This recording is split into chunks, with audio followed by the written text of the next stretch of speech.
Dios no oye las peticiones de los pecadores. Lo leemos en el Evangelio de Juan capítulo 9, versículo 31. En el nombre del Padre, y del Hijo, y del Espíritu Santo. Amén.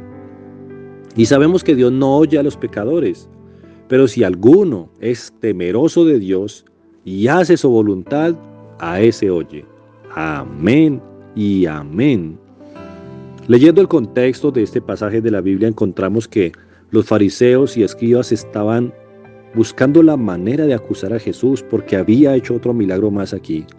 Sanó a un hombre que había sido ciego desde su nacimiento y había sido en un día de descanso, y querían acusar a Jesús de pecador. Pero este mismo hombre, dando testimonio, dijo: a mí este hombre me sanó y para mí es profeta. Y él no puede ser una persona que está en pecado, porque sabemos que Dios no oye a los pecadores. Pero si alguno es temeroso de Dios y hace su voluntad, a ese oye. Por eso él responde de esta manera. Y es completamente cierto. Lo afirma como un principio, digámoslo así, que ya todos sabemos y conocemos. Y hoy en día nosotros no podemos pensar que Dios oye las peticiones, los ruegos y las oraciones. Eso significa que Dios responde. Aquí está diciendo en contexto que Dios oye y responde las peticiones de aquellos que no tienen temor de Dios y que tampoco hacen su voluntad. Obviamente está hablando aquí en un contexto de personas que quieren vivir para sí mismas y que quieren utilizar a Dios para sus propios fines personales, egoístas e hipócritas, como eran los fariseos. Aquí nosotros vemos que los fariseos vivían de una manera muy hipócrita. De dientes para afuera se mostraban como puros, como santos, como personas que guardaban los mandamientos de Dios. Pero Jesús los reprendía una y otra vez por pecadores, por hipócritas.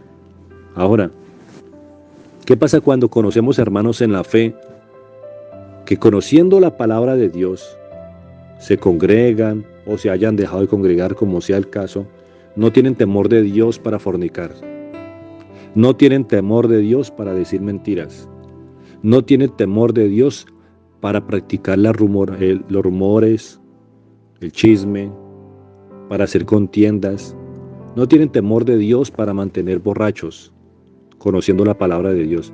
Pero entonces ellos están en medio de un problema y solamente quiere que Dios les tire el salvavidas y que les solucione el problema, pero ya, no más. No tienen temor de Dios para obedecerlo en lo mínimo. Y entonces le piden a Dios: Señor, te pido por favor que me bendigas, que me ayudes en ese trabajo que voy a hacer, para que les vaya bien en un trabajo que van a hacer. Te pido por favor que me ayudes en esto y en lo otro. Señor, haz este milagro de sanidad por esta persona, y ellos oran. ¿Será que Dios los oye? Lo que entendemos en la Biblia es que Dios no oye a los pecadores, y cuando dice pecadores se refiere a personas que viven de esta manera. ¿Tú cómo estás viviendo? Porque el devocional es la palabra de Dios que nos lleva a reflexionar sobre nuestra propia vida, no para que pensemos en los demás, sino en nosotros mismos. Ponemos varios ejemplos de diferentes personas para que nosotros nos comparemos en el espejo de la palabra de Dios. ¿Tú cómo estás viviendo? ¿Estás demostrando a Dios que tienes temor de Dios? Porque todos a la hora de la verdad dicen con su boca que tienen temor de Dios. ¿Tú tienes temor de Dios? ¿Tú quieres que Dios escuche tus oraciones? Solamente cuando haya un arrepentimiento genuino en tu corazón, y entonces, como una persona contrita y humillada, te acerques a Dios para orar, allí Él te va a escuchar. Pero si tú demuestras que no tienes temor de Dios porque no quieres hacer tu voluntad, porque eso es una cuestión de decisión, te pregunto, ¿quieres hacer la voluntad de Dios o quieres seguir haciendo tu propia voluntad? Escoge, porque ya sabes que si no quieres hacer la voluntad de Dios, difícilmente cuentas con que tus oraciones sean escuchadas por Dios. Pero si quieres hacer la voluntad de Dios, entonces háblale a Dios y dile: tengo arrepentimiento en mi corazón. Dile así, pero díselo. Inclusive, si eso es verdad, se lo llegamos a decir a Dios aún con lágrimas en los ojos. Queremos que Dios nos escuche. Yo deseo que Dios escuche tus oraciones. Yo deseo que tú seas una persona que prospere de verdad, no en los espejismos y las mentiras de este mundo, sino en la verdad, el mundo espiritual. Que progreses para que vayas al reino de los cielos, que Dios escuche tus oraciones y que veas cómo Dios escucha tus oraciones. Si ves que las cosas muchas veces van de mal en peor, no le metas la culpa a Dios. Cada uno de nosotros escogemos nuestro camino y después nos quejamos que Dios no nos oye, que Dios no nos responde, que Dios no nos respalda.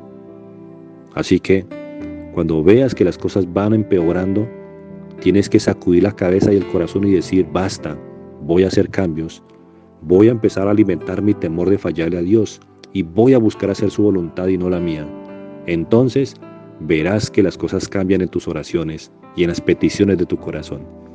Piénsalo, piénsalo mucho y aplícalo en tu vida. Un abrazo. Dios te bendiga.